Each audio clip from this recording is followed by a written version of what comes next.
إن الحمد لله نحمده ونستعينه ونستغفره ونعوذ بالله من شرور أنفسنا ومن سيئات أعمالنا من يهده الله فلا مضل له ومن يضلل فلا هادي له وأشهد أن لا إله إلا الله وحده لا شريك له وأشهد أن محمدا عبده ورسوله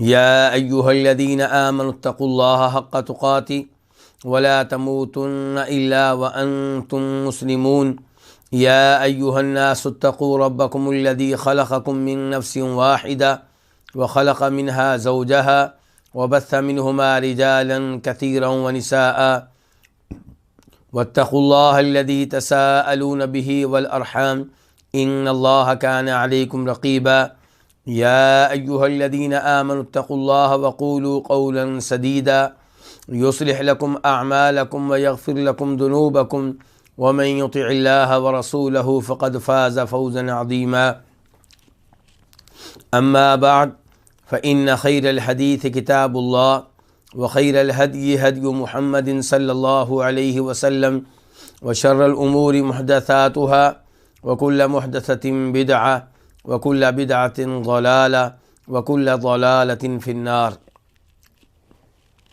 الوافی بما فی الصحیحین، صحیح بخاری اور صحیح مسلم کی احادیث پہ مشتمل یہ کتاب 10 مقاصد پہ مشتمل ہے، اور ان مقاصد میں سے 5واں مقصد الحاجات الضروریہ ان احادیث کے بارے میں ہے جو انسان کی لازمی حاجات پہ مشتمل ہیں، اور اس 5ویں مقصد میں کئی کتب ہیں، ان میں سے دوسری کتاب کا آج آغاز کریں گے، اللباس والزینہ۔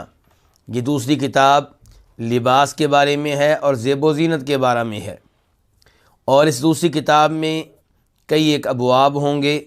ان میں سے پہلا باب الاعجاب بالنفس، خود پسندی، اپنے نفس کو پسند کرنا، اپنے آپ کو پسند کرنا، یعنی کہ اس حد تک پسند کرنا کہ معاملہ تکبر تک، غرور تک اور فخر تک پہنچ جائے۔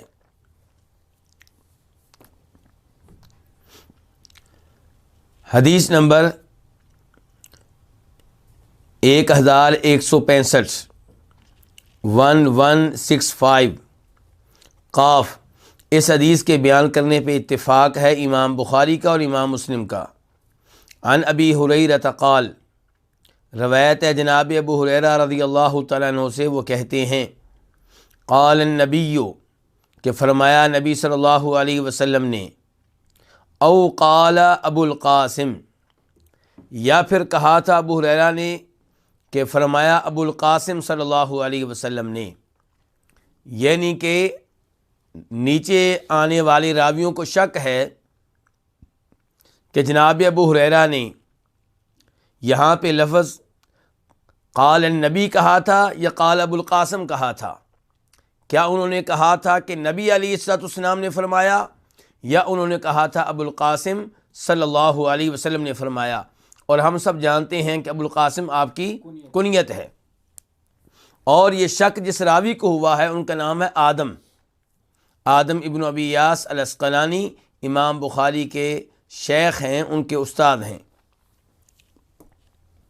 کیا فرمایا نبی علیہ الصلوۃ والسلام نے؟ کیا کہا ابو القاسم صلی اللہ علیہ وسلم نے کہ بینما رجل یمشی فی حلہ، جب کہ ایک آدمی ایک حلہ میں چل رہا تھا۔ حلہ کسے کہتے ہیں؟ حلہ جوڑے کو کہتے ہیں، یعنی کہ 2 چادروں میں چل رہا تھا، ایک چادر نہیں بلکہ اس کے پاس 2 چادریں تھیں، تہ بند الگ، اور جو چادر قمیض کے طور پہ استعمال کیا کرتے تھے وہ الگ۔ تو اب اسے اپنی چادروں پہ فخر ہو رہا تھا، اسے اپنی چادروں پہ ناز تھا، چادروں کی وجہ سے اس کے نفس میں تکبر پیدا ہو رہا تھا۔ تو بینما رجل یمشی فی حلہ، جب کہ ایک آدمی 2 چادروں کے سوٹ میں چل رہا تھا، تعجبہ نفسہ، اسے اپنا آپ اچھا لگ رہا تھا، اسے اپنے آپ پہ فخر ہو رہا تھا، وہ غرور میں مبتلا ہو رہا تھا. اور یہ سب کچھ کیوں تھا؟ اس کے دو سبب ہیں. نمبر ایک اس لیے کہ اس کے پاس 2 چادریں تھیں، اور نمبر 2 اس لیے کہ یہ 2 چادریں زمین پہ لگ رہی تھیں. جب مردوں کا لباس زمین پہ لگتا ہے تو اس وجہ سے بھی ان میں تکبر پیدا ہوتا ہے، بڑاپن پیدا ہوتا ہے. اسی لیے مسلم شریف میں الفاظ یوں آئے ہیں کہ اعجبتہ جمتہ و برداہ،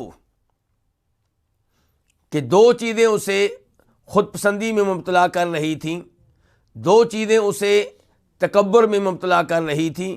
کیا؟ نمبر 1 اس کی دونوں چادریں جو کہ زمین پہ لگ رہی تھیں، اور نمبر 2 اس کے بال اس کے لمبے لمبے تھے، کندھوں تک جا رہے تھے. تو یہ 2 چیزیں اسے تکبر میں مبتلا کر رہی تھیں، غرور میں مبتلا کر رہی تھیں. اور یہ جو میں نے چادروں کی بات کی ہے، اس کی تائید اس حدیث سے ہوتی ہے جسے امام بخاری ایک اور صحابی سے روایت کرتے ہیں، اور اس کا نمبر ہے 5790 5790. اس میں یہ ہے کہ ایک آدمی اپنی چادر کو کھینچے ہوئے جا رہا تھا، زمین پہ گھسیٹتے ہوئے جا رہا تھا. تو اس لیے اب تکبر اور غرور اور خود پسندی کے اسباب کیا ہو گئے؟ لمبے لمبے بال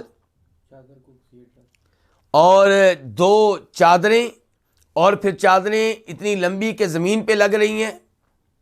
تو یہ ساری چیزیں اسے خود پسندی میں، تکبر میں، غرور میں مبتلا کر رہی ہیں. تو بینما رجل یمشی فی حلۃ، جب کہ ایک آدمی 2 چادروں پہ مشتمل سوٹ پہن کے چلا جا رہا تھا، تعجبہ نفسہ، اسے اپنے آپ پہ غرور ہو رہا تھا، وہ اپنے آپ پہ فخر کر رہا تھا. یہاں پہ امام قرطبی لکھتے ہیں، اور قرطبی سے مراد یہاں پہ کون سے قرطبی ہوں گے؟ ابو العباس القرطبی، یعنی کہ جو مفسر ہیں وہ نہیں مراد. کون مراد ہیں؟ جنہوں نے مسلم شریف کی شرح لکھی ہے، وہ مراد ہیں. وہ کہتے ہیں کہ وہ آدمی اپنے آپ کو کامل اور مکمل سمجھ رہا تھا، اور یہ سمجھ رہا تھا کہ میں بڑی شے ہوں، اور اللہ کی نعمت کو بھول رہا تھا. یعنی کہ ایک یہ ہے کہ چادریں پہن کے آپ کو رب یاد آئے، آپ لباس پہنے تو آپ کو یاد آئے کہ اللہ نے میرے اوپر کتنا کرم کیا ہے. لوگوں کے پاس 1 چادر ہے، میرے پاس 2 چادریں. بالوں کی وجہ سے بھی آپ کو رب یاد آئے کہ کتنے لوگ ہیں جو گنجے ہیں، جو بالوں کو ترستے ہیں، لیکن ان کے پاس بال نہیں ہیں، اور میرے کتنے پیارے خوبصورت بال ہیں. لیکن اس کی بجائے وہ اپنے آپ کو ایک چیز سمجھ رہا تھا، بڑی شے سمجھ رہا تھا کہ میرے پاس اتنا مال ہے کہ میرے پاس 2 چادریں ہیں، اور میں اتنا خوبصورت ہوں کہ میرے بال دیکھیں کتنے پیارے لگ رہے ہیں. تو فرمایا بینما رجل یمشی فی حلۃ، جب کہ ایک آدمی چلا جا رہا تھا 2 چادروں پہ مشتمل سوٹ میں، تعجبہ نفسہ، وہ خود پسندی میں مبتلا ہو رہا تھا. مرجل جمتہ، وہ اپنے لمبے لمبے بالوں میں کنگھی کیے ہوئے تھا. اذ خسف اللہ بی، تب اللہ تعالیٰ نے اسے زمین میں دنسا دیا. فہو یتجلجل الی یوم القیامہ، قیامت کے دن تک وہ زمین میں دنستا چلا جائے گا.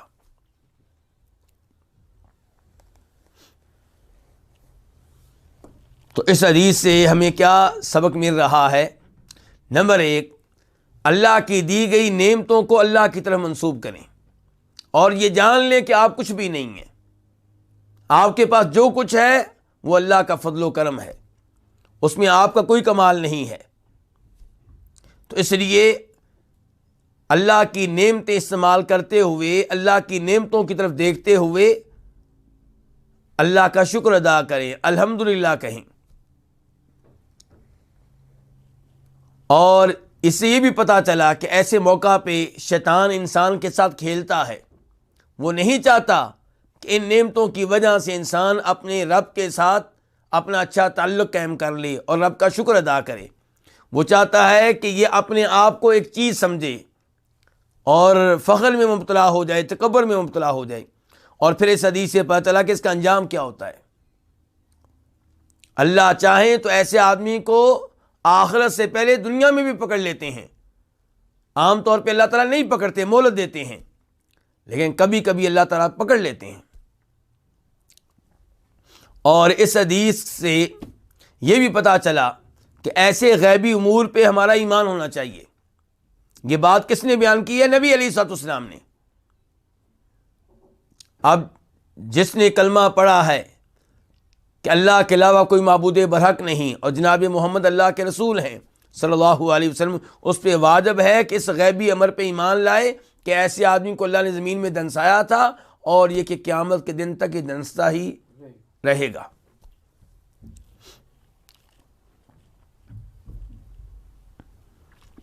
اس کے بعد باب نمبر 2، باب تحریم جر الثوب خیلاء، تکبر کے طور پہ چادر کو زمین پہ گھسیٹنے کی حرمت کا بیان. یعنی کہ اس بات کا تذکرہ ہوگا اس باب میں کہ اگر کوئی اپنی چادر اس لیے زمین پہ گھسیٹتا ہے کہ وہ تکبر کرنا چاہ رہا ہے تو یہ حرام ہے. حدیث نمبر 1166 قاف. اس حدیث کے بیان کرنے پہ اتفاق ہے امام بخاری کا اور امام مسلم کا. عن ابن عمر رضی اللہ عنہما، روایت ہے جناب عبداللہ بن عمر رضی اللہ تعالیٰ عنہما سے، ان رسول اللہ صلی اللہ علیہ وسلم قال، کہ بے شک فرمایا رسول اللہ صلی اللہ علیہ وسلم نے، لا ينظر اللہ الی من جر ثوبہ خیلاء، اللہ رب العزت نہیں دیکھیں گے اس شخص کی طرف جو اپنی چادر کو، اپنے کپڑے کو گھسیٹے، خیلاء تکبر کے طور پہ. یہ حدیث اگرچہ مختصر ہے لیکن اس میں مسائل بہت سارے ہیں.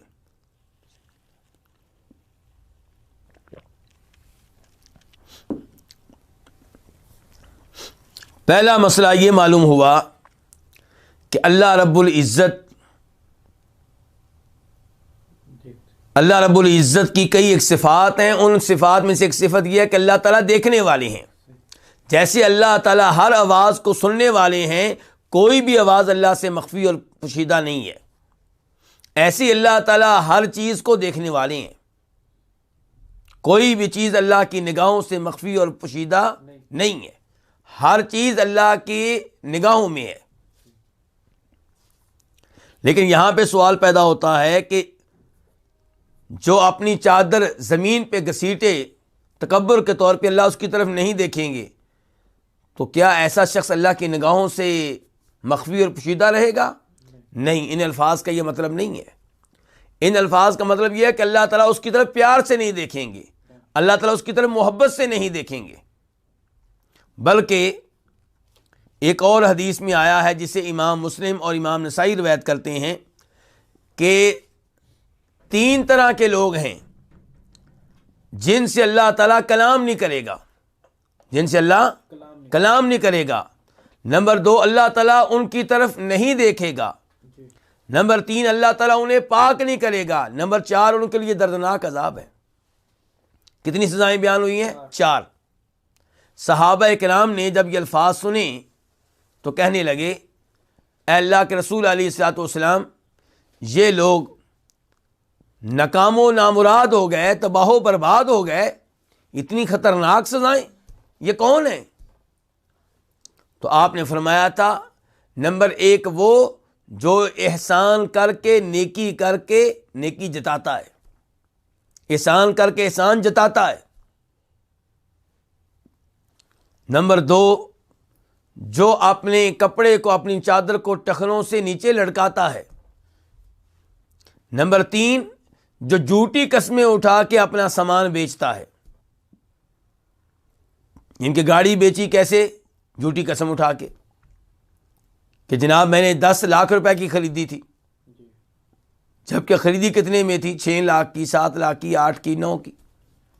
یا کہتا ہے جھوٹی قسم اٹھا کے کہ ابھی گاہک گیا ہے جو مجھے 10 لاکھ دے رہا تھا، میں نے اس کو نہیں دی. یا جھوٹی قسم اٹھا کے کہتا ہے کہ گاڑی میں کوئی مسئلہ نہیں ہے جبکہ اس میں 100 عیب ہے. تو بہرحال یہ 3 طرح کے لوگ ہیں جن کے بارے میں کہا گیا کہ اللہ تعالیٰ ان کی طرف نہیں دیکھیں گے اور ان سے کلام نہیں کریں گے. تو مراد کیا ہے کہ اللہ تعالیٰ پیار و محبت سے نہیں دیکھیں گے، اور مراد یہ کہ اللہ تعالیٰ پیار و محبت سے کلام نہیں کریں گے، کیونکہ اللہ ان کے اوپر ناراض ہیں، اور جس پہ اللہ ناراض ہو جائے اس کے پاس کچھ نہیں رہے گا. تو ہمیں کیا ضرورت پڑی ہے کہ ہم چادر اپنے ٹخنوں سے نیچے لٹکائیں؟ ملے گا کیا؟ میرے وہ بھائی جو اس مسئلے کو اہمیت نہیں دیتے، اللہ کے لیے اس کو اہمیت دیں. یہ کبیرہ گناہ ہے، بہت بڑا کبیرہ گناہ ہے، یہ صغیرہ گناہ نہیں ہے. اور یہ ان گناہوں میں سے ہے جو گناہ کریں تو ملتا بھی کچھ نہیں ہے. اگر کوئی سود لیتا ہے تو کم از کم پیسے تو اس کے ہاتھ میں آتے ہیں.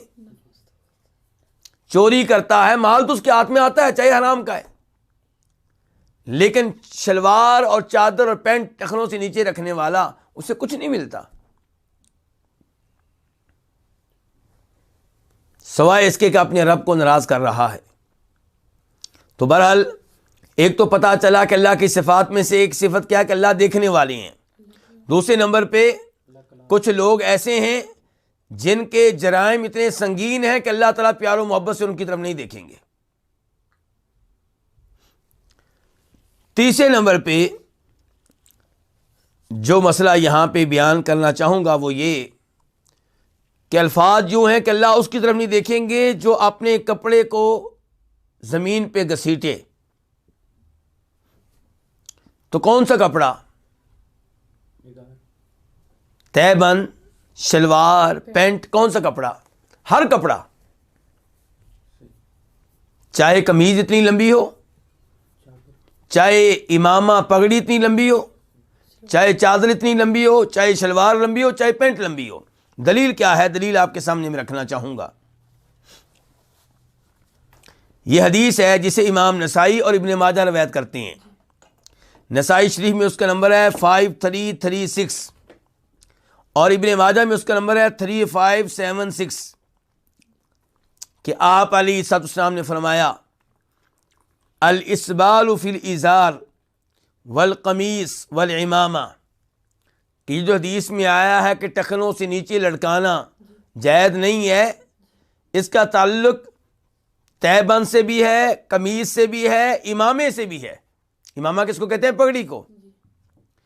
بلکہ اس کے بعد فرمایا من جر شیئا خیلاء لم ينظر اللہ الیہ یوم القیامہ، جو شخص کوئی بھی چیز لڑکائے، ٹخنوں سے نیچے کوئی بھی کپڑا لڑکائے، اللہ تعالیٰ اس کی طرف روز قیامت نہیں دیکھیں گے. تو اس سے پتہ چلا کہ کوئی بھی کپڑا ٹخنوں سے نیچے لٹکانا جائز نہیں ہے. اچھا، یہاں سے کئی لوگوں کے ذہنوں میں اشکال پیدا ہوتا ہے کہ کیا میں لمبی جرابیں پہن سکتا ہوں؟ بھئی جرابوں کا کوئی مسئلہ نہیں، جرابیں اوپر سے نیچے نہیں آتی بلکہ نیچے سے اوپر جاتی ہیں، تو وہ لٹک نہیں رہی، تو وہ کوئی مسئلہ نہیں ہے. مسئلہ اس لباس کا جو اوپر سے نیچے آ رہا ہوتا ہے، اور جو حکمت ہمیں سمجھ میں آتی ہے کہ جو اوپر سے کپڑا نیچے لڑتا ہے، اس کی وجہ سے انسان میں تکبر پیدا ہوتا ہے اور عورتوں سے مشابہت بھی ہوتی ہے. تکبر پیدا ہوتا ہے اور عورتوں سے مشابہت پیدا ہوتی ہے. تو اس لیے یہ کیا ہے؟ یہ ممنوع ہے. اس کے بعد ہمارا ایک اور مسئلہ جس کی بہت زیادہ اہمیت ہے وہ یہ کہ کیا اگر کوئی شخص بغیر تکبر کے لڑکائے تو اس کے لیے جائز ہے؟ یہ بہت بڑا مسئلہ ہے، بہت بڑی غلط فہمی ہے آج کل کی. ہم لوگوں کے سامنے یہ مسئلہ پیش کرتے ہیں، انہیں روکتے ہیں، وہ کہتے ہیں جی یہ تو اس کے لیے ہے جو تکبر کی وجہ سے لڑکائے، میں تو ویسے ہی لڑکاتا ہوں۔ سے بندہ پوچھے اگر آپ میں تکبر نہیں ہے تو پھر آپ لڑکاتے کیوں ہیں؟ یا پھر آپ تکبر کو سمجھتے ہی نہیں، تکبر کہتے کس کو ہیں؟ کئی دفعہ انسان متکبر ہوتا ہے لیکن وہ نہیں مانتا، لوگ جب کہتے ہیں کہ یہ متکبر آدمی ہے، لیکن وہ کیا کہتا ہے؟ نہیں میں نہیں ہوں۔ یہی صورتحال یہاں پہ ہے۔ تکبر کی تعریف کیا ہے؟ تکبر کی تعریف جو کی ہے نبی علیہ الصلوۃ والسلام نے کہ الکبر بطر الحق وغمط الناس۔ تکبر کیا ہے؟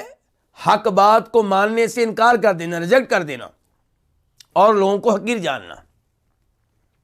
اب لوگ اس تکبر کو جانتے ہیں جس کا تعلق لوگوں کو حقیر جاننے سے ہے، اور وہ تکبر جس کا تعلق اس بات سے ہے کہ آپ حق بات کو ریجیکٹ کر دیں، اس کی طرف لوگوں کی تو توجہ نہیں ہے۔ تو جب نبی علیہ الصلوۃ والسلام نے کہا کہ چادر ٹخنوں سے نیچے نہیں آنی چاہیے اور آپ کی آتی ہے تو یہ تکبر ہے، آپ اپنے آپ کو بڑا سمجھ رہے ہیں، آپ اللہ کے رسول علیہ السلام کی حدیث کی پرواہ نہیں کر رہے، تو یہ تکبر ہے، بہت بڑا تکبر ہے۔ اور یہ صرف میں نہیں کہہ رہا، آئیے اللہ کے رسول کے الفاظ آپ کے سامنے رکھتا ہوں۔ یہ حدیث ہے ابو داؤد شریف کی 4084 4084، اور اسے شیخ البانی رحمہ اللہ نے صحیح قرار دیا ہے۔ آپ فرماتے ہیں ورفع ازارک الی نصف الساق، اپنی چادر کو اٹھا کر رکھو، یعنی کہ نیچے نہ آنے دو، کہاں تک؟ آدھی پنڈلی تک۔ اپنی چادر کو اٹھا کر رکھو کہاں تک؟ آدھی پنڈلی تک۔ فرمایا اگر تم آدھی پنڈلی تک نہیں اٹھانا چاہتے تو فإلی الکعبین، تو پھر کم از کم ٹخنوں تک۔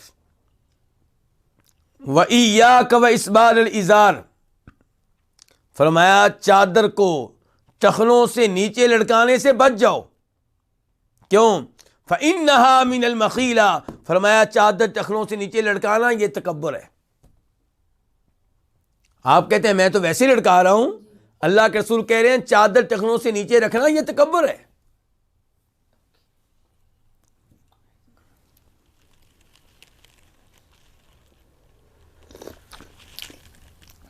فرمایا اور اللہ رب العزت تکبر کو پسند نہیں کرتے۔ تکبر تو اللہ رب العزت کی چادر ہے، بڑا بننا یہ صرف اللہ تعالیٰ کے لیے ہے، اور اللہ تعالیٰ بڑے ہیں۔ اللہ اکبر، اللہ اکبر کبیرہ۔ بڑا ہونا، بڑا بننا یہ صرف اللہ تعالیٰ کے لیے ہے۔ باقی سب کیا کریں؟ تواضع اختیار کریں، عاجزی اختیار کریں، اپنے آپ کو معمولی اور حقیر سمجھیں۔ تو بہرحال یہاں سے اس حدیث سے واضح طور پہ معلوم ہو گیا کہ اپنی چادر وغیرہ کو ٹخنوں سے نیچے رکھنا یہ کیا ہے؟ یہ تکبر ہے، کوئی مانے یا نہ مانے۔ البتہ اس سے وہ لوگ مستثنا ہیں جن کا عذر ہوتا ہے، ان کا جسم اس قسم کا ہوتا ہے کہ چادر یا شلوار ٹکتی نہیں ہے، وہ بار بار اوپر کرتے رہتے ہیں لیکن پھر نیچے آ جاتی، پھر اوپر کرتے ہیں پھر نیچے آ جاتی ہے، تو انشاءاللہ یہ لوگ جو ہیں ان کے لیے یہ وعید نہیں ہے۔ جناب ابوبکر صدیق رضی اللہ تعالیٰ نے کہا تھا نبی علیہ الصلوۃ والسلام سے، اللہ کے رسول میں تو اپنی چادر بار بار اوپر کرتا ہوں پھر نیچے آ جاتی ہے۔ فرمایا ابوبکر تم ان میں سے نہیں ہو جو تکبر کی وجہ سے ایسا کرتے ہیں، اور وہ کہہ لیں ابوبکر کہ میں بار بار کرتا ہوں، کوشش کرتے ہیں لیکن پھر بھی نیچے آ جاتی ہے، لیکن وہ لگے رہتے ہیں۔ یہ نہیں کہ آپ نے ان کو سرٹیفکیٹ دے دیا ٹھیک ہے ابوبکر تم ہمیشہ اب نیچے رکھا کرو، یا انہوں نے کہا ہو کہ میں نیچے ہی رکھتا ہوں، نہیں، وہ کہہ رہے ہیں نیچے ہو جاتی ہے اور میں بار بار اوپر کرتا ہوں۔ تو ان سے آپ نے کہا تھا کہ تم ان میں سے نہیں ہو جو اپنے کپڑے کو تکبر کی وجہ سے نیچے کرتے ہیں۔ تو اب دو ہی انسان ہیں، یا وہ جن کی کوئی یعنی کہ جسمانی طور پہ مجبوری ہے، کوئی مرض ہے، کوئی بڑھاپا ہے، اس قسم کا معاملہ ہے، اور دوسرے وہ جو تکبر کی وجہ سے کرتے ہیں، مانے یا نہ مانے۔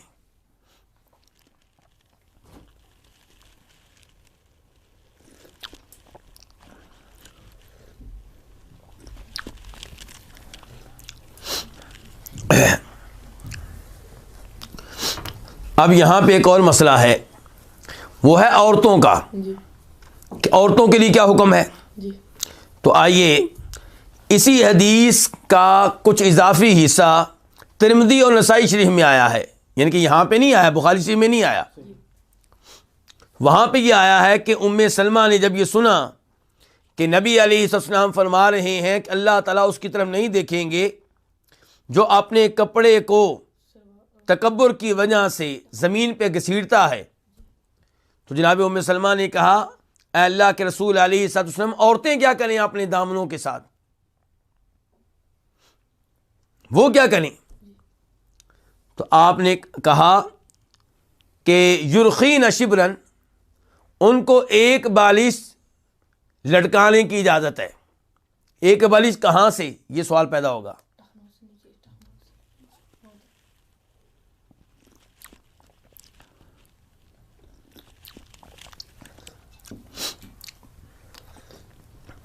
ایک بالش آدھی پنڈلی سے. مردوں کے لیے کیا کہا گیا تھا کہ ان کی چادر کہاں ہونی چاہیے؟ آدھی پنڈلی تک، یہ افضل اور بہتر ہے. اور وہ نیچے تھوڑا سا اور کر سکتے ہیں، گنجائش ہے. اور وہ گنجائش کہاں تک ہے؟ ٹخنوں تک.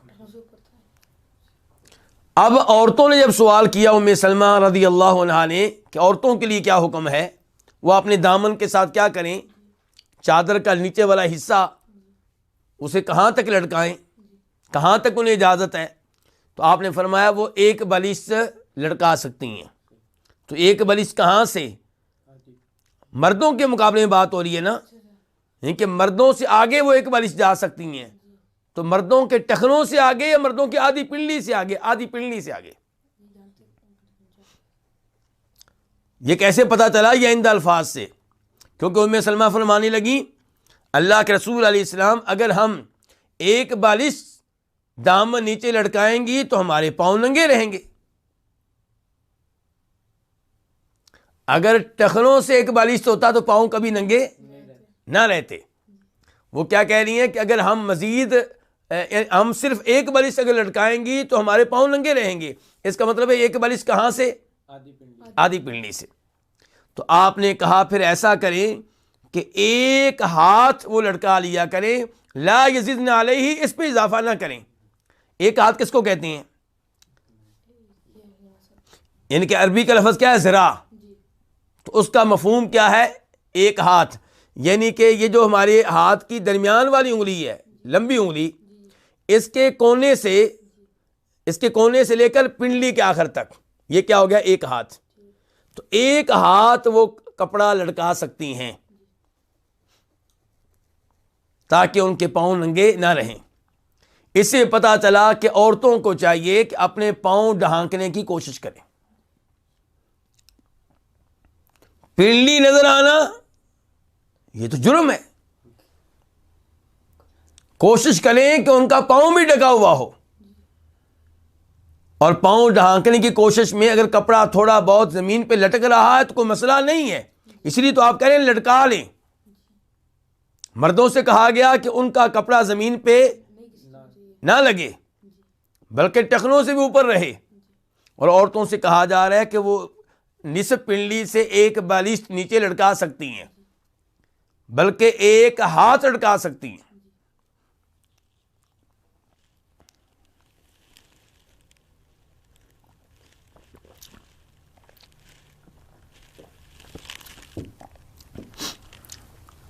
اچھا، یہاں پہ یہ لفظ نوٹ کریں. آپ کہہ رہے ہیں لا یزدن علیہ، کہ ایک ہاتھ سے اضافہ نہ کریں، ایک ہاتھ سے زیادہ نہ لٹکائیں. اب آپ دیکھ لیں کہ شادی بیاہ کے موقع پہ جو لہنگا یا فراق یا میکسی دلہنیں پہنتی ہیں تو ان کے نیچے کتنا کپڑا لٹک رہا ہوتا ہے؟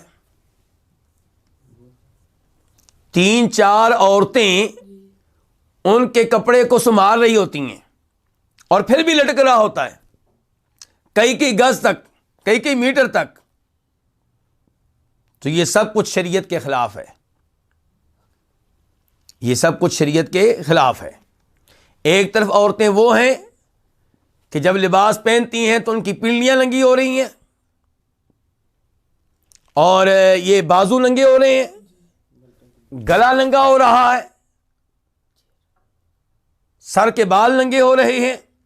اور ایک طرف شادی کے دن دلہن کا لباس ہے کہ اس کی فراق یا اس کا لہنگا یا اس کی میکسی, جو بھی آپ اس کو نام دے لیں, وہ کئی میٹر تک پیچھے گھسٹتی ہوئی آ رہی ہوتی ہے.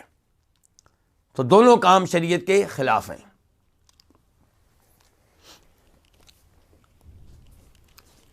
تو یہاں پہ نبی علیہ السلام کیا فرما رہے ہیں اس ساری تفصیلات کے بعد کہ لا ينظر اللہ, اللہ رب العزت اس کی طرف نہیں دیکھیں گے جو اپنے کپڑے کو گھسیٹتا ہے, کس لیے؟ تکبر کرتے ہوئے, تکبر کے طور پہ, تکبر کی وجہ سے ایسا کرتا ہے, اللہ تعالیٰ اس کی طرف نہیں دیکھیں گے. تو اس سے انسان کو عبرت حاصل کرنی چاہیے کہ لوگوں کی خاطر ہم اپنی چادر نیچے رکھیں, اپنی شلوار نیچے رکھیں, پینٹ نیچے رکھیں اور اللہ کو بھول جائیں, اللہ کی طرف نہ دیکھیں. اور پھر امیدیں کس سے؟ اللہ سے. رزق کون دے دی؟ اللہ. بیٹا کون دے دی؟ اللہ. عزت کون دے دی؟ اللہ. عہدہ کون دے دی؟ اللہ. اور جب اپنے لباس کی باری آتی ہے پھر کس کی مرضی؟ پھر لوگوں کی مرضی. اللہ رب العزت ہم سب مسلمانوں کو ہدایت دے. اس کے بعد حدیث نمبر 1167 میم. اس حدیث کو روایت کرنے والے امام کون ہے؟ امام مسلم. عن ابن عمر, روایت ہے جناب عبداللہ بن عمر رضی اللہ تعالیٰ عنہما سے, قال, وہ کہتے ہیں, مررت علی رسول اللہ صلی اللہ علیہ وسلم, میں گزرا نبی علیہ الصلوۃ والسلام کے پاس سے, وفی ازاری استرخاء, جب کہ میرے تہ بند میں کیا تھا؟ استرخاء, ڈھیلا پن تھا, یعنی کہ میری چادر لٹک رہی تھی, اچھی طرح کسی ہوئی نہیں تھی, اس لیے کہاں جا رہی تھی؟ نیچے جا رہی تھی, ٹخنوں سے نیچے جا رہی تھی. فقال, تو آپ نے کہا, یا عبد اللہ, اے عبداللہ, ارفع ازارک, اپنے تہ بند کو اٹھاؤ, اوپر کرو اس کو. فرفعتہ, کہتے ہیں میں نے اس کو اٹھایا, اوپر کیا. ثم قال, آپ نے پھر کہا, زد, مزید اوپر کرو. فزدت, تو میں نے اسے مزید اوپر کیا. فما زلت اتحراها بعد, اس کے بعد سے میں مسلسل اسی کیفیت کا قصد کرتا ہوں, یعنی کہ اب میں جب بھی تہ بند پہنتا ہوں, میں وہ جو اللہ کے رسول علیہ الصلوۃ والسلام نے میری اصلاح کی تھی اور جہاں تک میری چادر اوپر کرائی تھی وہاں تک میں چادر اوپر کر کے پہننے کی کوشش کرتا ہوں. میری کوشش یہ ہوتی ہے, میرا قصد یہ ہوتا ہے, میرا ارادہ یہ ہوتا ہے کہ میری چادر بالکل اس جگہ تک پہنچے جہاں تک میں نے نبی علیہ الصلوۃ والسلام کے زمانے میں پہنچائی تھی. تو یہ ہے ادھر حکم محمد و ادھر گردن جھکائی. اللہ کے رسول نے ایک دفعہ اصلاح فرما دی ہے تو آپ دنیا سے چلے گئے ہیں. عبداللہ بن عمر بعد میں بھی اسی سنت پہ رہے ہیں, اسی طریقے پہ رہے ہیں. چادر کچھ نیچے آ سکتی ہے لیکن نہیں آنے دی.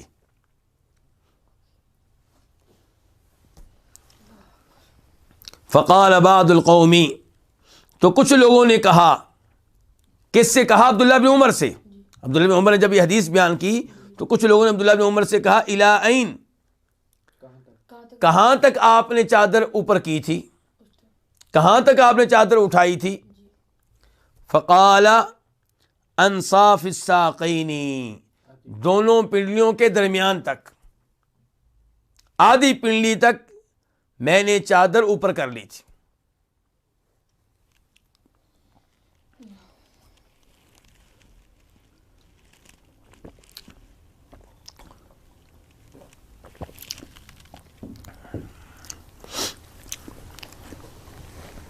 آج آپ دیکھیں کہ ہمارے ذہن کس حد تک تبدیل کر دیے گئے ہیں. آج اگر ہمیں کوئی ایسا آدمی ایئرپورٹ پہ، ریلوے اسٹیشن پہ نظر آئے جس کی شلوار، جس کی پینٹ آدھی پنڈلی تک ہو، تو ہمیں عجیب محسوس ہوتا ہے، ہم اس کا مذاق اڑاتے ہیں یا کم از کم باتیں کرتے ہیں، دیکھو دیکھو، جبکہ عورتیں ان کی شلواریں آدھی پنڈلی تک ہوں، کوئی مسئلہ ہی نہیں ہے، کوئی تعجب کا اظہار کرنے والا نہیں، کوئی اظہار افسوس کرنے والا نہیں، کوئی ان کی اصلاح کرنے والا نہیں، کوئی انہیں روکنے والا نہیں، کوئی ٹوکنے والا نہیں۔ اور عبداللہ بن عمر نے یہاں پہ تذکرہ کیا ہے کہ آپ نے چادر اوپر کروائی تو کہاں تک کروائی تھی؟ آدھی پنڈلی تک۔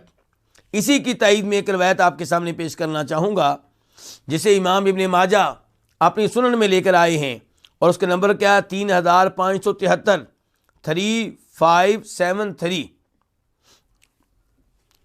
کہ عزرت المؤمن الی انصاف ساقی، مومن کی تہ بند کہاں تک ہوتی ہے؟ آدھی پنڈلیوں تک ہوتی ہے، نصف پنڈلی تک ہوتی ہے۔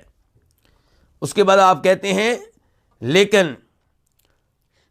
آدھی پنڈلی سے لے کے ٹخنوں کے درمیان کسی بھی جگہ چادر کر لیں تو اس میں کوئی حرج نہیں ہے۔ افضل کیا ہے؟ آدھی پنڈلی، لیکن آدھی پنڈلی سے لے کر ٹخنوں تک کسی بھی جگہ آپ کی چادر آ جائے، شلوار آ جائے، پینٹ آ جائے تو اس میں کوئی قباحت نہیں ہے۔ فرمایا وما اسفل من الکعبین فی النار، لیکن جو چادر، جو تہبند کا حصہ ٹخنوں سے نیچے آئے گا وہ جہنم میں جائے گا۔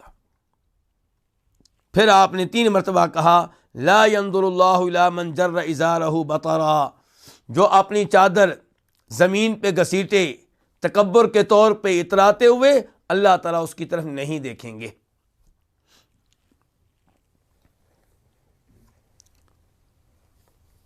اس کے بعد باب نمبر 3، باب ما اسفل من الکعبین فہو فی النار،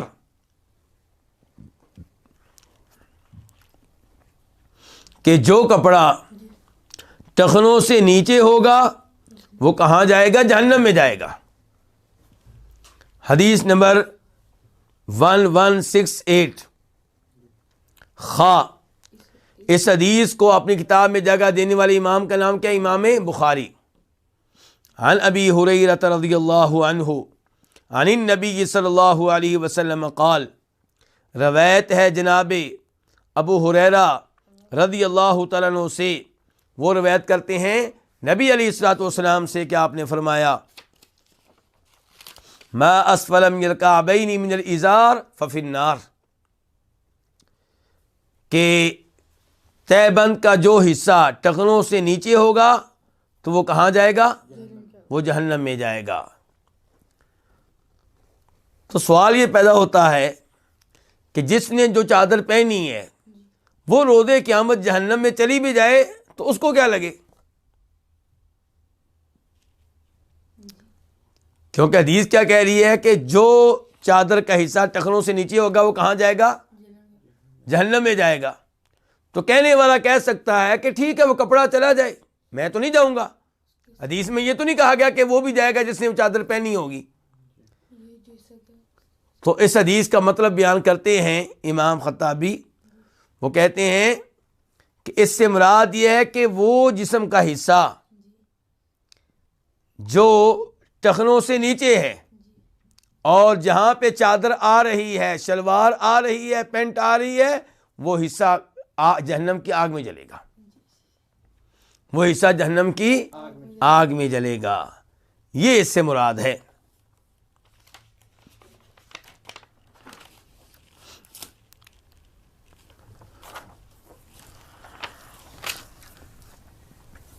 تو آپ اس سے اندازہ لگا سکتے ہیں کہ وعید اور وارننگ کتنی سخت ہے۔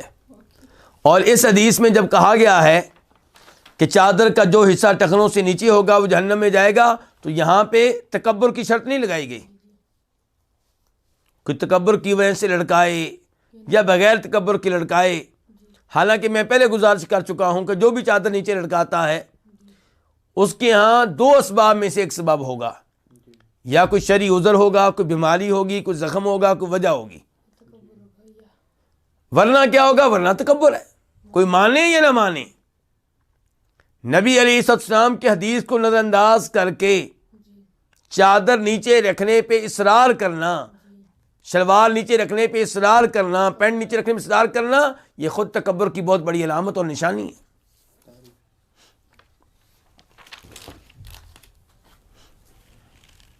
اس کے بعد باب نمبر 4،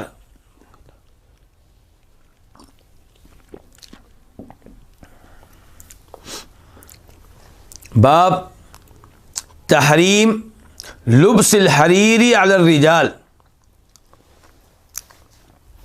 مردوں کے لیے ریشم پہننے کی حرمت کا بیان۔ اس باب میں وہ احادیث ذکر کی جائیں گی جن سے پتہ چلے گا کہ مردوں کے لیے ریشم پہننا کیا ہے؟ حرام ہے، ان کے لیے جائز نہیں ہے۔ حدیث نمبر 1169 1169 قاف، اس حدیث کو اپنی اپنی کتب میں جگہ دی ہے امام بخاری نے اور امام مسلم نے۔ عن انس بن مالک، روایت ہے جناب انس بن مالک رضی اللہ تعالیٰ عنہ سے، وہ روایت کرتے ہیں نبی صلی اللہ علیہ وسلم سے کہ آپ نے فرمایا من لبس الحریر فی الدنیا فلن یلبسہ فی الآخرہ، کہ جو دنیا میں ریشم پہنے گا وہ یہ ریشم آخرت میں ہرگز نہیں پہن سکے گا۔ اس کا کیا مطلب ہے کہ جو دنیا میں ریشم پہنے گا وہ آخرت میں نہیں پہن سکے گا؟ اس کا ایک مطلب یہ ہے کہ جب شریعت نے بیان کر دیا کہ ریشم مردوں کے لیے حرام ہے، کوئی کہے میں نہیں مانتا، میرا موقف یہ ہے کہ ریشم جیسے عورتوں کے لیے حلال ہے ایسے ہی مردوں کے لیے حلال ہے، تو ایسا آدمی شریعت کے ایک حصے کو ماننے سے انکاری ہے، اور جو شریعت کے کسی ایک حصے کا انکار کر دے وہ کیا ہوتا ہے؟ وہ کافر ہوتا ہے۔ تو جو کہے کہ ریشم پہننا مردوں کے لیے حلال ہے، درست ہے، کوئی ہم ایسی پابندی کو نہیں مانتے، یہ فضول پابندیاں ہیں، تو ایسا آدمی کافر ہے، اور کافر کہاں جائے گا؟ جہنم میں جائے گا، اور جو جہنم میں جائے گا وہ کہاں ریشم پہن سکے گا؟ تو آپ نے فرمایا جو دنیا میں ریشم پہنے گا وہ آخرت میں نہیں پہن سکے گا۔ دوسرا مطلب یہ ہے کہ دنیا میں ریشم پہننے والا اگر دیگر نیکیوں کی وجہ سے جنت میں چلا بھی گیا تو جنت میں ریشم کی نعمت سے محروم رہے گا۔ ریشم کی نعمت سے کیا رہے گا؟ دیگر نعمتیں اسے ملیں گی لیکن یہ نعمت اسے نہیں ملے گی۔ لیکن اس پہ اشکال پیدا ہوتا ہے کہ اللہ رب العزت فرماتے ہیں کہ وَلَكُمْ فِيهَا مَا تَشْتَهِي أَنفُسُكُمْ وَلَكُمْ فِيهَا مَا تَدَّعُونَ، جنت میں جنت والوں کے لیے وہ سب کچھ ہوگا جس کی وہ خواہش کریں گے، کوئی ایسی خواہش نہیں ہے جو ان کی پوری نہ کی جائے، ان کی ہر خواہش پوری کی جائے گی۔ تو پھر کیسے ہم کہہ سکتے ہیں کہ وہ جنت میں بھی جائے گا اور ریشم کی نعمت سے بھی محروم رہے گا؟ تو علماء کرام نے اس کا جواب دیا ہے کہ اس کا مطلب یہ ہے کہ اس کے دل میں یہ خواہش پیدا ہی نہیں ہوگی۔ تو بہرحال تیسرا موقف یہ ہے کہ جب حدیث میں کہا جا رہا ہے کہ وہ آخرت میں ریشم نہیں پہن سکے گا، اس کا مطلب یہ ہے کہ وہ جنت میں نہیں جا سکے گا، وہ جنت میں نہیں جا سکے گا، بہت بڑا جرم کیا ہے، بہت بڑا گناہ کیا ہے، اس کی سزا یہ بنتی ہے کہ اسے جنت سے محروم رکھا جائے اور اسے جہنم کی آگ میں ڈالا جائے۔ ہاں یہ الگ معاملہ ہے کہ وہ توبہ کر لے فوت ہونے سے پہلے، ہاں یہ الگ معاملہ ہے کہ اللہ تعالیٰ اس میں رحم کر دیں اور اس کو معاف کر دیں، یا نبی علیہ السلام کی شفاعت ہو جائے، کسی اور نبی کی شفاعت ہو جائے، کسی فرشتے کی شفاعت ہو جائے، کسی مومن کی شفاعت ہو جائے اور اسے جہنم سے نکال لیا جائے اور جنت میں داخل کر دیا جائے، لیکن اس کی سزا یہ بنتی ہے کہ اسے آخرت میں ریشم کے لباس سے محروم رکھا جائے، اگرچہ یہ سزا معاف ہو سکتی ہے۔ تو یہ آخری قول زیادہ بہتر لگتا ہے کہ جب آپ کہہ رہے ہیں کہ جو دنیا میں ریشم پہنے گا وہ آخرت میں نہیں پہن سکے گا، اس کا مطلب یہ ہے کہ وہ جنت میں نہیں جا سکے گا، اس کی سزا یہ ہے کہ جنت میں نہ جائے، اس کی سزا یہ ہے کہ اس کو آخرت میں اس کو جہنم میں پھینکا جائے، لیکن اللہ معاف کرنا چاہیں تو اس کو شروع میں معاف کر دیں اور وہ جنت میں پھر یہ نعمت بھی حاصل کر لے گا، یا اللہ تعالیٰ اسے عذاب بھگتنے کے بعد معاف کر دیں، یا کسی نبی کی شفاعت ہو جائے، کسی فرشتے کی شفاعت ہو جائے، تو یہ الگ معاملہ ہے۔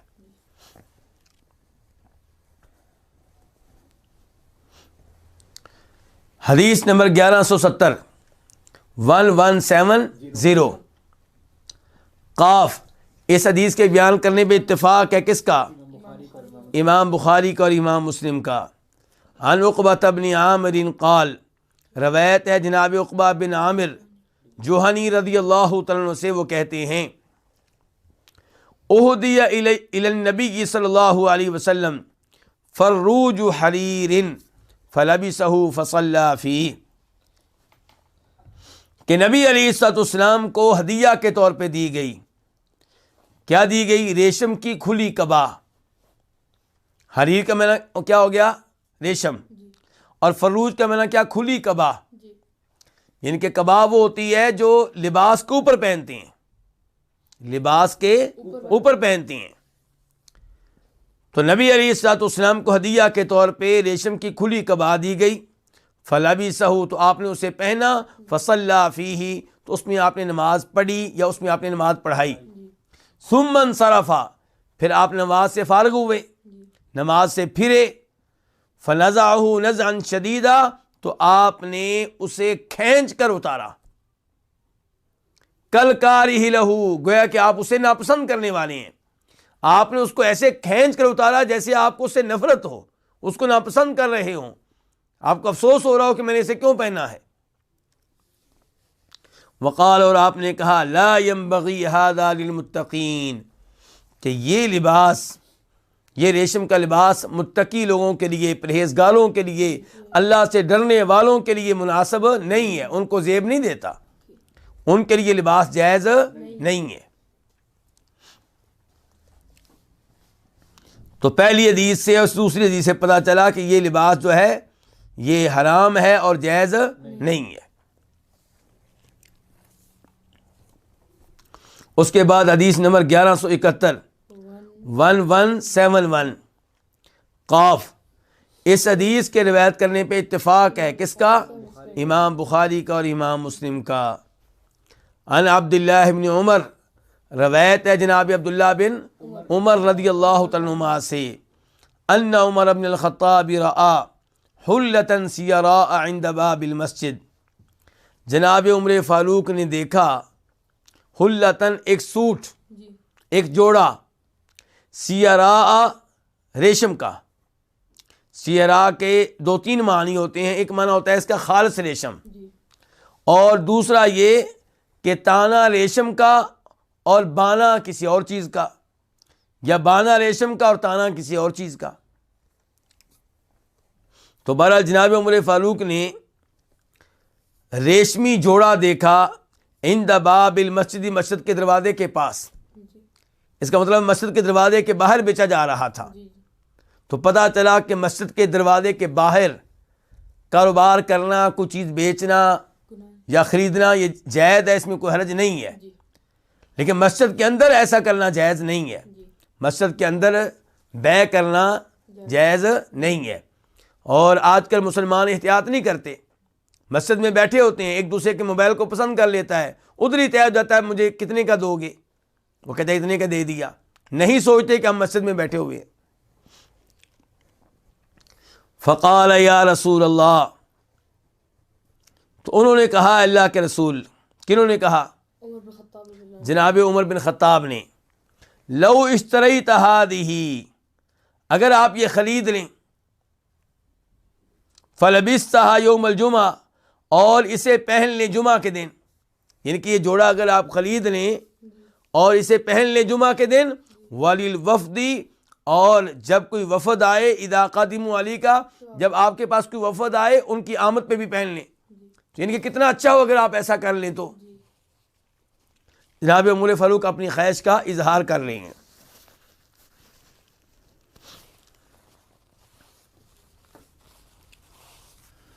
فقال رسول اللہ صلی اللہ علیہ وسلم، تو فرمایا رسول اللہ صلی اللہ علیہ وسلم نے، انما یلبس هذه من لا خلاق له فی الآخرہ، سوائے اس کے نہیں یہ وہ لوگ پہنتے ہیں جن کا آخرت میں کوئی حصہ نہیں ہے، جن کا آخرت میں کوئی حصہ نہیں ہے، یعنی کہ جن کو آخرت میں کچھ نہیں ملنا وہ ایسی حرام کردہ چیزیں پہنتے ہیں، یعنی کہ ہم نہیں پہنیں گے، ہم نے تو اللہ سے آخرت لینی ہے، ہم تو آخرت کے طالب ہیں، تو ہم یہ کیوں پہنیں؟ تو آپ نے کہا کہ اسے وہ پہنتے ہیں جن کا آخرت میں کوئی حصہ نہیں ہوگا۔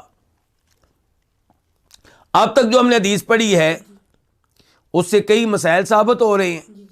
ایک مسئلہ تو یہ پہلے میں واضح کر چکا ہوں کہ مسجد کے دروازے کے دائیں بائیں جب کہ لوگوں کا راستہ بند نہ ہو تو بیع کرنا جائز ہے، اس میں کوئی حرج نہیں ہے، اور مسجد کے اندر یہ ممنوع ہے۔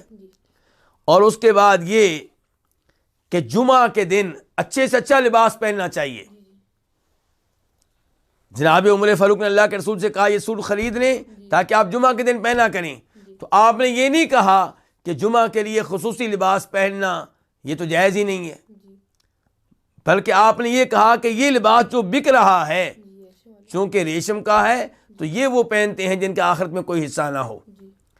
تو آپ نے بالفاظ دیگر جناب عمر فاروق کی اس معاملے میں تائید کر دی کہ جمعے کے دن اچھا لباس پہننا چاہیے، اور ایسے جب کوئی وفد آئے، مہمان آئے، تب بھی اچھا لباس پہننا چاہیے۔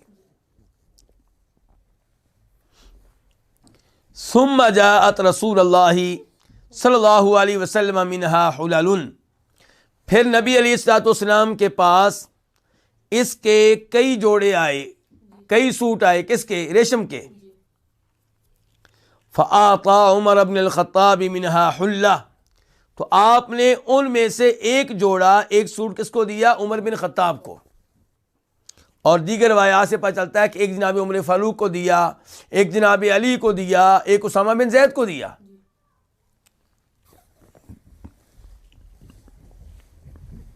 فقال عمر یا رسول اللہ کسوتنیہا وقد قلت فی حلت طارد ما قلت، عمر کہنے لگے اللہ کے رسول آپ نے مجھے یہ لباس دیا ہے، یعنی کہ آپ نے یہ لباس مجھے دیا کون سا؟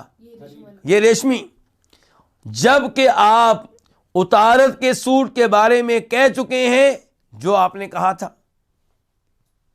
یعنی کہ جب میں نے آپ کو مشورہ دیا تھا کہ اتارد بن حاجب التمیمی مسجد کے باہر ریشمی جوڑے بیچ رہا ہے تو آپ خرید لیں، آپ اس کو پہنا کریں جمعہ کے دن، اور جب کوئی وفد آئے تو آپ بڑے اچھے لگیں گے، تو آپ نے کہا تھا کہ یہ وہ پہنتے ہیں جن کے آخرت میں کوئی حصہ نہیں ہے، اور آج آپ نے خود مجھے تحفہ دے دیا اس کا۔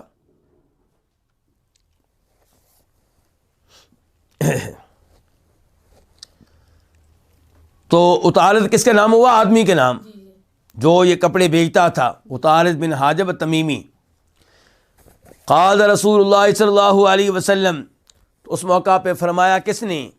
نبی علیہ الصلوۃ والسلام نے، انی لم اکسکھا لتلبسھا، عمر میں نے تمہیں یہ سوٹ اس لیے نہیں دیا کہ تم خود پہن لو، میں نے تمہیں اس لیے نہیں دیا کہ تم اسے پہن لو۔ فکساھا عمر بن الخطاب اخا لہ بمکہ مشرکا، چنانچہ عمر فاروق نے وہ بیچ دیا، وہ دے دیا اپنے بھائی کو جو مکہ میں تھا اور مشرک تھا۔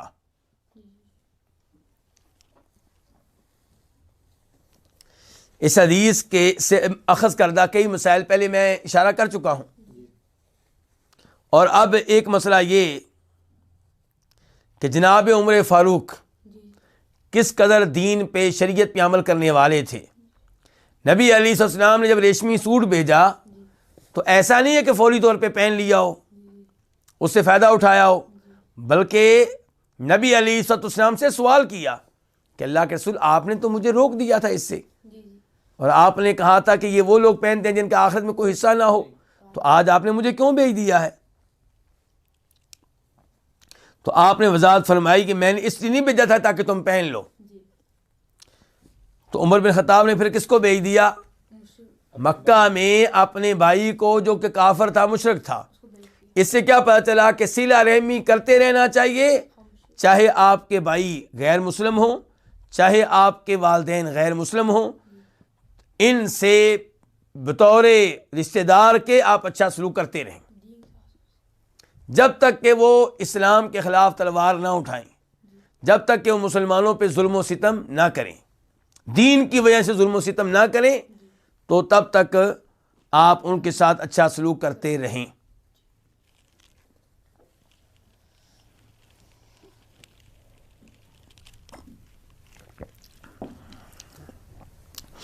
تو اس حدیث سے واضح طور پہ معلوم ہو گیا کہ ریشمی لباس مردوں کے لیے پہننا جائز نہیں ہے۔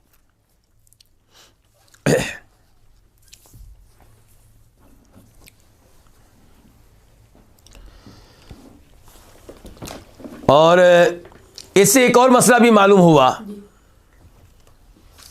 کہ وہ چیز جس کا استعمال دو طرح سے ہو سکتا ہو، جائز استعمال بھی، غلط استعمال بھی، تو وہ آپ کسی ایسے شخص کو دے سکتے ہیں جس کے بارے میں آپ کو پتا ہو کہ وہ غلط استعمال نہیں کرے گا۔ نبی علیہ الصلوۃ والسلام نے جناب عمر فاروق کو ریشمی لباس دیا، حالانکہ ریشمی لباس مردوں کے لیے کیا ہے؟ حرام ہے، لیکن آپ لوگوں نے کیوں دیا؟ کہ وہ اس کا وہ استعمال نہیں کریں گے جو کہ ناجائز ہے، بلکہ اس کا وہ استعمال کریں گے جو کیا ہے؟ جائز ہے۔ اس لیے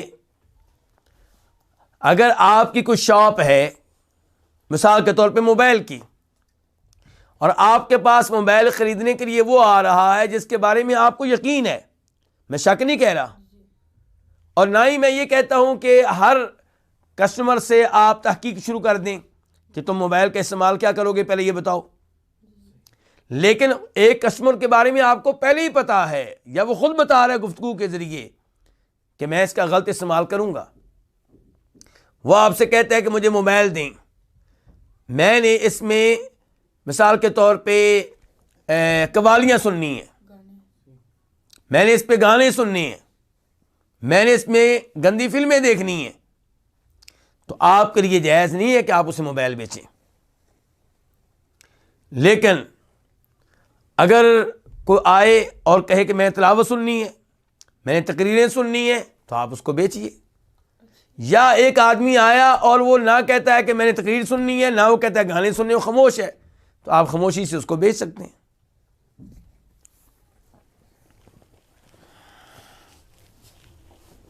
تو جن چیزوں کا استعمال دو طرح سے ہوتا ہے، حلال بھی اور حرام بھی، تو وہ آپ ایسے شخص کو نہیں بیچ سکتے جس کے بارے میں یقین ہے کہ وہ کیسا استعمال کرے گا؟ غلط استعمال کرے گا۔ اور یہ جو آیا ہے کہ جناب عمر فاروق نے وہ لباس اپنے اس بھائی کو بھیج دیا جو کہاں تھا؟ مکہ میں۔ کچھ روایات میں آیا ہے کہ جناب عمر فاروق نے وہ لباس بیچ کر قیمت اس کو بھیجی تھی۔ کیا بھیجی تھی؟ قیمت بھیجی تھی۔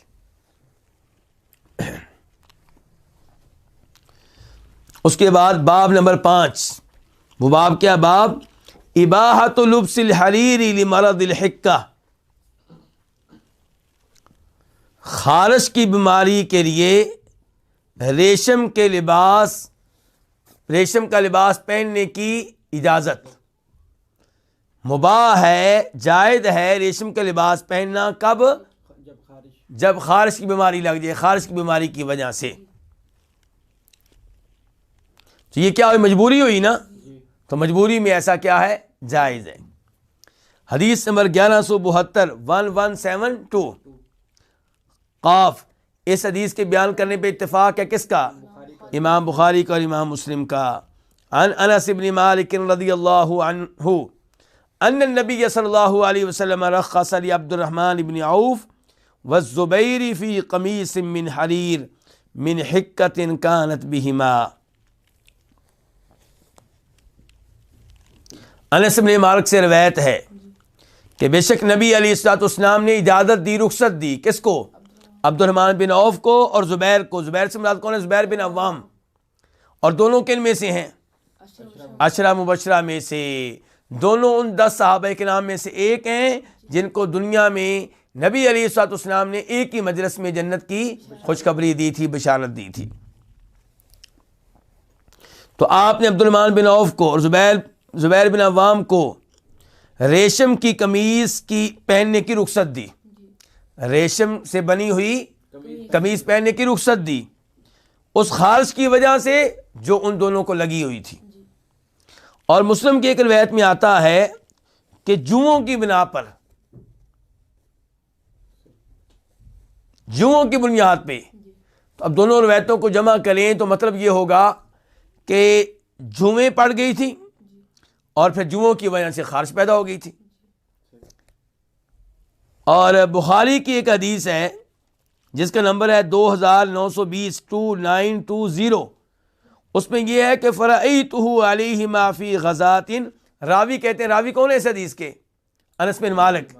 وہ کہتے ہیں کہ یہ قمیض میں نے ان کو پہنتے ہوئے دیکھا ایک جنگ میں۔ اب ہمارے پاس کتنی حدیثیں ہو گئی؟ 3۔ اس کا مطلب یہ ہے کہ موقع جنگ کا تھا، جہاد کا تھا، اور اسی سفر میں سر میں کیا پڑ گئی تھی؟ جوئیں، اور جوؤں کی وجہ سے کیا ہو رہی تھی؟ خارش ہو رہی تھی۔ تو آپ نے ان کو کیا پہننے کی اجازت دی؟ ریشمی لباس، ریشمی قمیص پہننے کی اجازت دی۔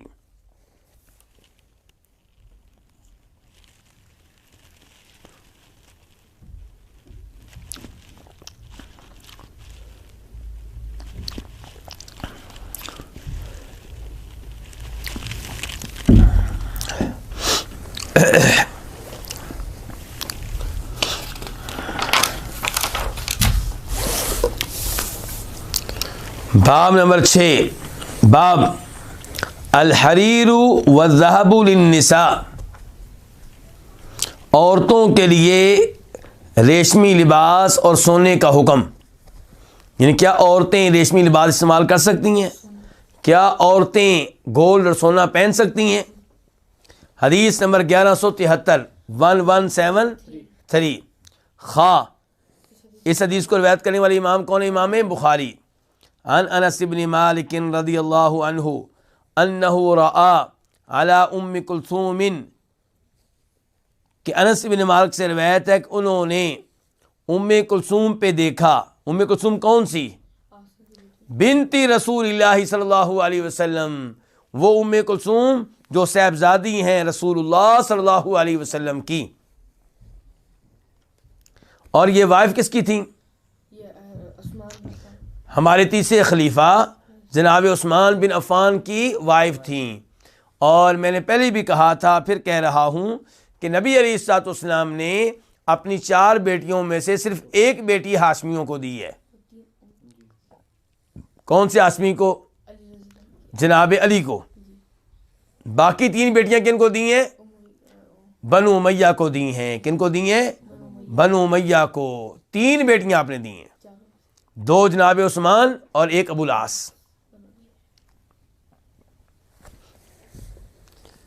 تو انس بن مالک کہتے ہیں کہ انہوں نے ام کلثوم بنت رسول اللہ صلی اللہ علیہ وسلم پہ ریشمی چادر دیکھی۔ کون سی چادر دیکھی؟ یعنی کہ دیکھا کہ انہوں نے ریشمی چادر لی ہوئی ہے۔ تو اس سے کیا پتا چلا کہ عورتوں کے لیے ریشمی لباس استعمال کرنا جائز ہے۔ دوسرے نمبر پہ یہ پتا چلا کہ نبی علیہ الصلوۃ والسلام کی بیٹیاں صرف فاطمہ نہیں ہیں، ان کے علاوہ بھی تھیں۔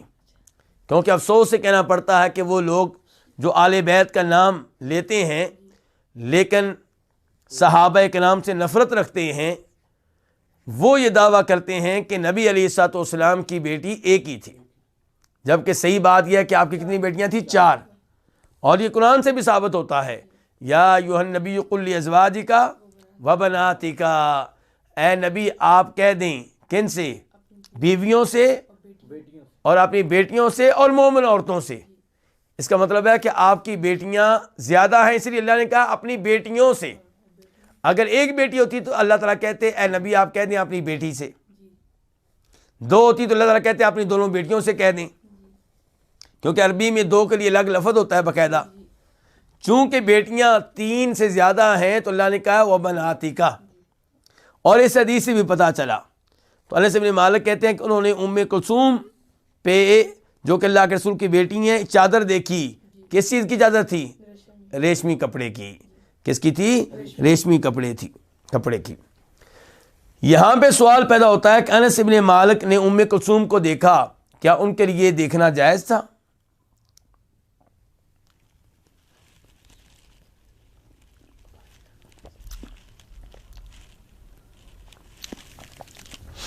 پہلی بات تو یہ ہے کہ ام کلثوم پہ چادر دیکھی, اس سے یہ لازم نہیں آتا کہ ام کلثوم کو بھی دیکھا. کئی دفعہ کسی عورت کے برقعے پہ نگاہ پڑ جاتی ہے, اوپر کی چادر پہ نگاہ پڑ جاتی ہے, لیکن چہرے پہ نگاہ نہیں پڑتی.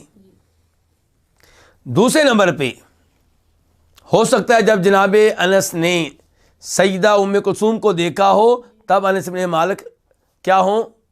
بچے ہوں, بالغ نہ ہوں. اور یہ بھی ممکن ہے جب دیکھا ہو اس وقت تک پردے کا حکم نازل ہی نہ ہوا ہو, پردے کا حکم نازل ہی نہ ہوا ہو. تو بہرحال اس حدیث سے پتہ چلا کہ ریشمی لباس عورتوں کے لیے کیا ہے؟ جائز ہے. اور اس بارے میں صحیح حدیث ہے کہ نبی علیہ الصلوۃ والسلام نے ایک دفعہ تقریر فرمائی, خطبہ دیا, اور آپ نے کہا کہ یہ دونوں چیزیں, اور وہ آپ کے ہاتھ میں تھیں, کیا؟ سونا اور ریشمی لباس. فرمایا یہ دونوں چیزیں میری امت کے مردوں کے لیے حرام ہیں اور میری امت کی عورتوں کے لیے حلال ہیں. اور افسوس سے کہنا پڑتا ہے کہ شادی بیاہ کے موقع پہ ہمارے نوجوان گولڈ کی, سونے کی انگوٹھیاں پہنتے ہیں اور نہیں سوچتے کہ ہم اللہ رب العزت کو ناراض کر رہے ہیں. اس کے بعد باب نمبر 7, باب نہی الرجل عن لبس المعصفر. آدمی کو روکنا کیا پہننے سے؟ معصفر پہننے سے. معصفر سے مراد کیا کہ وہ لباس جسے اسفر بوٹی کے ساتھ رنگین کیا گیا ہو, اور اسفر بوٹی سے جس لباس کو رنگین کیا گیا اس کا رنگ کیا نکلے گا؟ زرد. کیا رنگ نکلے گا؟ زرد. حدیث نمبر 1174 1174 میم. اس حدیث کو روایت کرنے والے امام کون ہے؟ امام مسلم. عن عبداللہ بن عمر, روایت ہے جناب عبداللہ بن عمر رضی اللہ تعالیٰ عنہما سے, قال, وہ کہتے ہیں, رأى النبی صلی اللہ علیہ وسلم علی ثوبین معصفرین, کہ نبی علیہ الصلوۃ والسلام نے مجھ پہ 2 کپڑے دیکھے جنہیں رنگین کیا گیا تھا اسفر بوٹی سے. ان کے رنگ کیا ہو چکا تھا؟ زرد رنگ کے. فقال, تو آپ نے کہا, اُمُّکَ امرتک بہذا, کیا تمہاری ماں نے تمہیں یہ پہننے کے بارے میں کہا ہے؟ کیا تمہاری ماں نے تمہیں یہ لباس پہننے کا حکم دیا ہے؟ قلت اغسلہما, میں نے کہا اللہ کے رسول علیہ السلام کیا میں ان 2 چادروں کو دھو دوں تاکہ یہ رنگ اتر جائے؟ قال بل احرقہما, بلکہ ان دونوں کو آگ لگا دو. ان دونوں کو کیا کر دو؟ آگ لگا دو. کیوں بھائی؟ حدیث مکمل کر لیں. وفی روایت, اور ایک روایت میں ہے کہ فقال, کہ آپ نے کہا, ان هذه من ثياب الكفار, یہ کافروں کے کپڑوں میں سے ہیں, یہ کافروں کے کپڑوں میں سے ہیں. فلا تلبسا, ان کو نہ پہنو, ان کو نہ پہنو. اچھا جی, یہ تو پتہ چل گیا کہ زرد رنگ کا لباس پہننے سے مردوں کو کیا کرنا چاہیے؟ اجتناب کرنا چاہیے. لیکن آپ نے یہ لباس اسے جلانے کا حکم کیوں دیا؟ آگ لگانے کا حکم کیوں دیا؟ یہ مسئلہ ہے. علماء کرام نے اس کی وضاحت میں کہا ہے کہ آپ نے حکم اس لیے دیا تاکہ لوگ عبرت حاصل کریں, تاکہ لوگ ان کو پتہ چلے کہ یہ جرم کتنا شدید ہے اور اس جرم سے دور رہیں. تو یہ ہے جس کی وجہ سے آپ نے کہا کہ بلکہ ان دونوں کو کیا کرو؟ آگ لگا دو, ان دونوں کپڑوں کو آگ لگا دو. تو بہرحال مردوں کو ایسے رنگ کا لباس پہننے سے کیا کرنا چاہیے؟ اجتناب کرنا چاہیے. اس کے بعد باب نمبر 8، باب لبس الاسفل للنساء، زرد رنگ کا لباس پہننا عورتوں کے لیے، ان کی کیا عورتیں زرد رنگ کا لباس پہن سکتی ہیں، یہ مراد ہے۔ حدیث نمبر 1175 1175 خا، اس حدیث کو بھی روایت کرنے والے امام کون ہے؟ امام بخاری۔ عن ام خالد بنت خالد ابن سعید، روایت ہے سیدہ ام خالد سے جو کہ خالد بن سعید کی صاحبزادی ہیں، ان کی بیٹی ہیں۔ قالت، وہ کہتی ہیں اتیت رسول اللہ صلی اللہ علیہ وسلم مع ابی، میں نبی علیہ الصلوۃ والسلام کے پاس آئی، کس کے ساتھ؟ اپنے والد کے ساتھ۔ وعلی قمیص اصفر، جبکہ میرے اوپر زرد رنگ کی قمیص تھی، میں نے کس رنگ کا کرتا پہنا ہوا تھا؟ زرد رنگ کا۔ قال رسول اللہ صلی اللہ علیہ وسلم سنہ سنہ، تو اللہ کے رسول علیہ السلام نے میرے کپڑے دیکھ کر کیا کہا؟ سنہ سنہ۔ قال عبداللہ کہتے ہیں وہی بالحبشیۃ حسنۃ، عبداللہ اس حدیث کے راویوں میں سے راوی ہیں، وہ کہتے ہیں کہ سنا حبشی زبان میں اس کا مطلب ہوتا ہے حسن، حسن پیارے ہیں، پیارے ہیں، اچھے کپڑے ہیں، عمدہ کپڑے ہیں، پیارے ہیں۔ قالت، وہ کہتی ہیں کون؟ ام خالد کہتی ہیں فذهبت العب بخاتم النبوہ، تو میں کھیلنے لگی مہر نبوت کے ساتھ۔ آپ کے کندھوں کے درمیان میں کیا تھی؟ مہر نبوت۔ اللہ رب العزت نے آپ کے جسم پہ آپ کے سچے نبی ہونے کی کوئی علامت چھوڑی ہوئی تھی، تو وہ موجود تھی۔ تو یہ کہتی ہیں کہ میں اس کے ساتھ کھیلنے لگی کیونکہ بچی تھی ام خالد۔ کہتی ہیں فزبرنی ابی، تو مجھے میرے والد صاحب نے ڈانٹا کہ تم اللہ کے رسول علیہ السلام کے جسم کے ساتھ کھیل رہی ہو، مجھے ڈانٹا۔ قال رسول اللہ صلی اللہ علیہ وسلم، تو فرمایا رسول اللہ صلی اللہ علیہ وسلم نے دعھا، اس کو چھوڑ دو، کھیلنے دو، کوئی بات نہیں۔ یہ ہے آپ کا پیار کن کے ساتھ؟ بچوں کے ساتھ۔ یہ آپ کی محبت کن کے ساتھ؟ بچوں کے ساتھ۔ اور بچہ بھی نہیں، کیا ہے؟ بچی، نفرت نہیں ہے بچیوں سے۔ ثم قال رسول اللہ صلی اللہ علیہ وسلم، پھر فرمایا رسول اللہ صلی اللہ علیہ وسلم نے ابلی و اخلیقی، کہ اس کرتے کو کیا کرو؟ پوسیدہ کرو اور پرانا کرو۔ اس کرتے کو کیا کرو؟ پوسیدہ کرو اور پرانا کرو۔ پھر کہا اس کرتے کو بوسیدہ کرو اور پرانا کرو۔ پھر کہا اس کرتے کو بوسیدہ کرو اور پرانا کرو۔ کیا مطلب ہے اس کا؟ یہ آپ کی دعا ہے، آپ دعا دے رہے ہیں کہ تمہاری عمر لمبی ہو، ایک عرصے تک زندہ رہو اور یہ قمیض پہنتی رہو، اس کو پہنتی رہو، بوسیدہ ہو جائے حتیٰ کہ، یعنی کہ اللہ تمہیں زندگی دے۔ قال عبداللہ کہتے ہیں اس حدیث کے راویوں میں سے راوی فبقیت حتی ذکرا، کہ یہ زندہ رہیں، کون؟ ام خالد، حتیٰ کہ راوی نے ذکر کیا کہ ایک زمانے تک زندہ رہیں، ایک عرصے تک یہ کیا رہیں؟ زندہ رہیں۔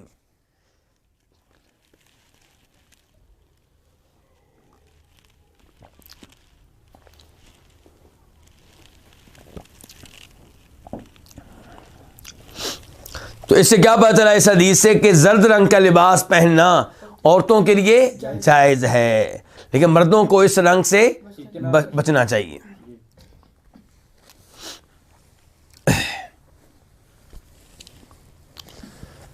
باب نمبر 9، باب النہی عن استعمال الصماء والاحتباء فی ثوب واحد۔ اس باب میں تذکرہ ہوگا کس چیز کا؟ کہ شریعت کی طرف سے ممانعت سما سے اور ایک ہی کپڑے میں احتباء سے۔ شریعت نے منع کیا کس سے؟ نمبر 1 سما سے، نمبر 2 کس سے؟ احتباء سے، جبکہ احتباء ایک ہی کپڑے میں ہو۔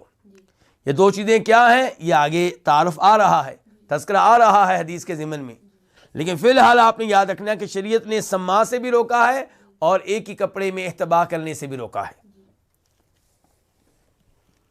حدیث نمبر 1176 1176 خا، اس حدیث کو روایت کرنے والے امام کون ہے؟ امام بخاری۔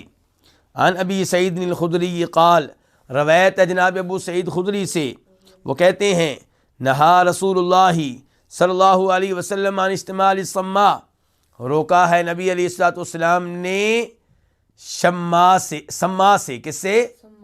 سما میں لپٹنے سے آپ نے روکا ہے، سما سے آپ نے روکا ہے۔ وَأَن يَحْتَبِيَ الرَّجُلُ فِي ثَوْبٍ وَاحِدٍ، اور آپ نے اس بات سے روکا ہے کہ کوئی آدمی گوٹ مار کر بیٹھے فی ثوب واحد، ایک ہی چادر میں، لیس علی فرجہ منہ شیء، جب کہ اس کی شرمگاہ پہ اس چادر میں سے کچھ بھی نہ ہو۔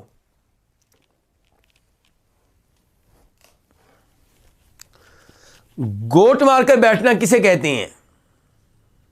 کہ کوئی اس طرح بیٹھے کہ اس نے ایک چادر کے ساتھ اپنی کمر بھی باندھ رکھی ہو اور اپنی پنڈلیاں بھی،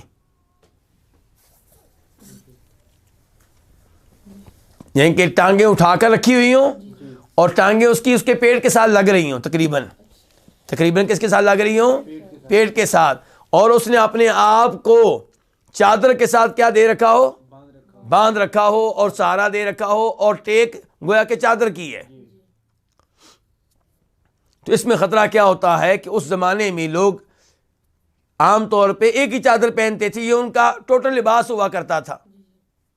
آج لوگ کہتے ہیں کہ جناب صحابہ کرام جو ہیں ہمیشہ سر ڈھانک کر نماز پڑھتے تھے، جب کہ ان بیچاروں کے پاس ٹوٹل لباس کیا ہوتا تھا؟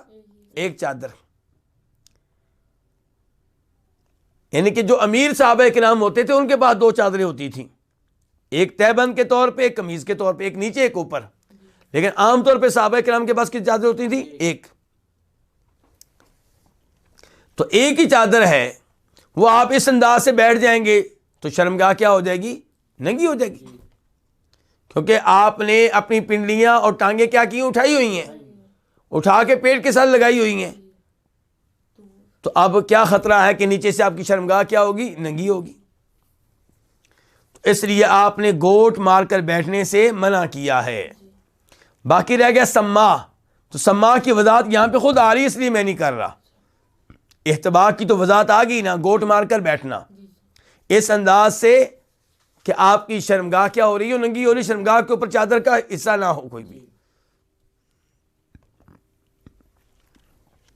تو زیادہ فی روایت، ایک روایت میں اضافہ کیا ہے راوی نے، وہ کیا کہ وَسَمَّا أَن يَجْعَلَ ثَوْبَهُ عَلَى أَحَدِ عَاتِقَيْهِ، سما یہ ہے کہ اپنی چادر کو اپنے دونوں کندھوں میں سے ایک پہ ڈال دے۔ کندھے کتنے ہوتے ہیں ہمارے؟ دو۔ تو چادر کو دو کندھوں میں سے ایک پہ ڈال دے، کیا ہو پھر اس کے بعد کہ فَيَبْدُوَ أَحَدُ شِقَّيْهِ، فَيَبْدُو أَحَدُ شِقَّيْهِ، اس کے دو جانبوں میں سے ایک جانب ظاہر ہو، لَيْسَ عَلَيْهِ ثَوْبٌ، اس کے اوپر کوئی کپڑا نہ ہو۔ یعنی کہ سما جو ہے چادر اس انداز سے لی گئی ہے کہ چادر کو دو کندھوں میں سے ایک پہ ڈال دیا ہے، اور دوسرا حصہ کیا ہے؟ ننگا، اس کے اوپر چادر ہی کوئی نہیں ہے۔ تو اس سے آپ نے کیا کیا ہے؟ اس سے منع کیا ہے۔